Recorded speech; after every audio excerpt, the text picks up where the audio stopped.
꿀벌과 우리는 어떤 관계가 있을까? 이 부분 중요해서 전해드립니다. 꿀벌이 실종되고 개체수가 줄어드는 것이 나랑 무슨 상관인가 할 수 있을 것이다.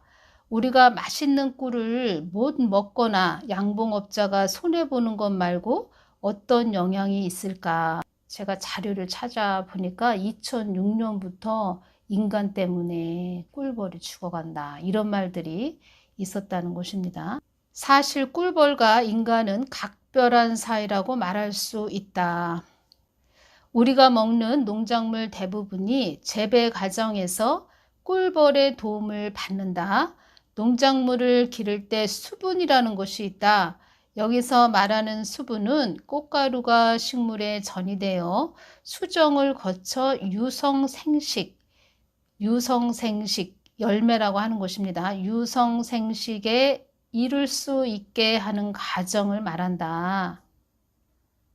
열매를 맺을 수 있게 해주는 그 역할을 꿀벌이 해주고 있다, 이런 뜻입니다. 꿀벌은 꽃에 있는 꿀을 가져갈 뿐만 아니라 꽃가루를 온몸에 묻혀 화분으로 만들고 있고 젖고 돌아다니며 충매화로 알려진 수분 방법으로 인간의 농작에 도움을 준다.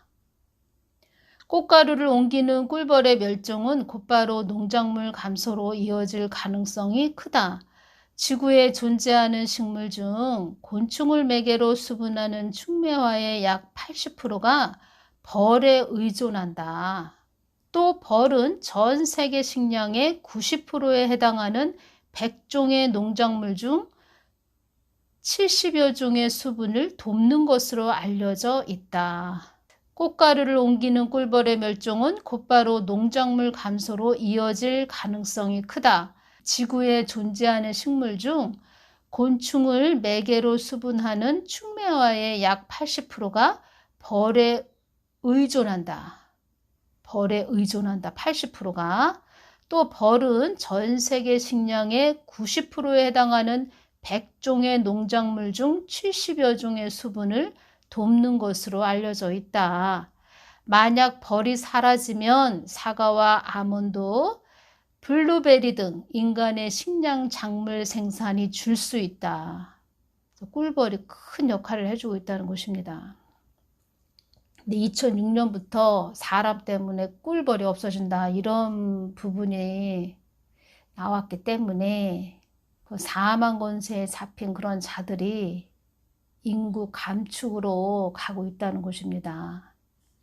그래서 세상에 주님께서 이런 말씀을 해주신 것입니다. 너희들 세상에서 들리는 대로 보여지는 대로 다 그것을 보고 듣고 그것을 다 믿으면 안 된다, 이런 말씀을 해주셨다는 것입니다. 그런데 주의 종이 이 때와 시대를 분별하면서 그러한 부분을 주님께 묻고 기도하고 양들에게 알려줘야 된다는 것입니다. 경각심을 갖고 믿음을 바로 세울 수 있게 강하게, 영을 강하게 해줘야 된다는 것입니다. 그 우물 안에 개구리처럼 자기 교회 안에 아방궁 차린 그곳에서만 목사님, 우리 목사님 이렇게 하기를 바라죠. 세월호 배하고 똑같다는 것입니다.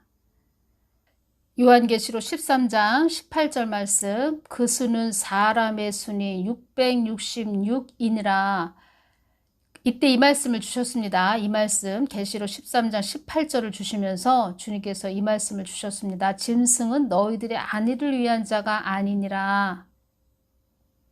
짐승은 무슨 뜻이냐? 사단이 잡은 자, 사단이 잡고 있는 자, 루시퍼에게 장악된 자, 음부의 속삭임에 움직이는 자, 루시퍼의 종된 자들, 지옥의 음부에 소속이 된 자들, 좀비, 살아 움직이는 시체, 살아있는 송장, 이런 뜻이죠. 좀비가 된 자들. 짐승들은 그들만의 목적만을 위해서 달려가는 자들이다. 그때 이 말씀 해주셨습니다. 제가 그때 저에게 제가 뱀독에 대해서 전초전, 전단계다 이런 말을 할 때 저에게 공격하는 그런 자들이 많이 있었습니다. 그렇게 공격하다가 도피처 하다가 지금 그들은 어디로 갔습니까? 그 열매를 보십시오. 자기들만 살겠다고 지금 다 자기들 세상 만들어서 갔지요. 그 열매를 보셔야 됩니다. 그때 주님께서 이 말씀을 해주셨습니다. 666 짐승의 표는 아직은 아니다. 코로나 뱀독을 통하여 너희들이 더 가까이 나에게 오기를 원한다. 내가 우한 폐렴을 통하여 너희들이 나에게 더 가까이 오라고 한 것을 알기를 바란다. 이 말씀을 해주셨습니다. 그래서 선동의 자리에 앉아 있으면 안 된다. 이런 말씀을 하신 것입니다. 자기들 먹고 살기 위해서는 다 미리 준비를 해놨다는 것입니다. 자기들만 먹고 살기 위해서. 그 열매를 보십시오. 하나님의 사람은 어디에 있든 십자가를 지는 것입니다. 사단은 십자가 지는 거 싫어합니다. 하나님의 사람들은 십자가를 져야 된다는 것입니다. 사명 가지고 살아야 된다는 것입니다. 그래도 아직 분별을 못 하시는 분들이 참 많이 계십니다.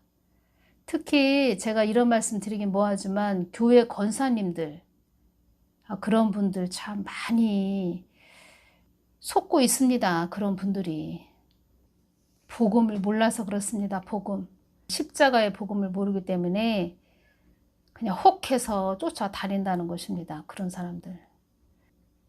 늘 깨어서 중보기도 하셔야 되고 가족들 다 중보기도 많이 해주시고 한 사람이 깨어있는 것이 그래서 중요하다는 것입니다. 여러분들이 이렇게 후원금 보내주신 그 부분에서 그 대학생인데 집이 너무 가난해가지고 다른 뭐 초등학생도 지금 아이패드 가지고 다니지요. 그런데 대학생인데 아이패드가 없어서 제가 요번에 아이패드를 하나 구입을 해줬고, 자, 힘든 가정이 참 많이 있지요. 여러분들도 어디에 계시든 그 이웃들, 그 어렵고 힘든 그런 분들 많이 또 도와주시고 그들에게 또 복음도 전하시고 늘 깨어서 그들의 영혼들을 위해서 중보기도 하시는 복된 분들 되시기를 바랍니다. 어떻게 하면 하나님을 기쁘게 할까? 어떻게 하면 예수님을 기쁘게 할까? 그런 마음으로 살아야 됩니다. 가장 중요한 것은 예수님의 마음을 읽는 그런 분들이 되셔야 되죠. 예수님의 마음을 깊이 아는 자, 그래서 그 예수님 마음을 알고 예수님 마음을 시원하게 해드리는 자, 그런 자들이 되어야 된다는 것입니다. 마르다가 되지 말고 마리아가 돼서 예수님 마음을 시원하게 해드리는 그런 분들이 되셔야 됩니다. 오늘은 여기서 마치겠습니다. 감사합니다.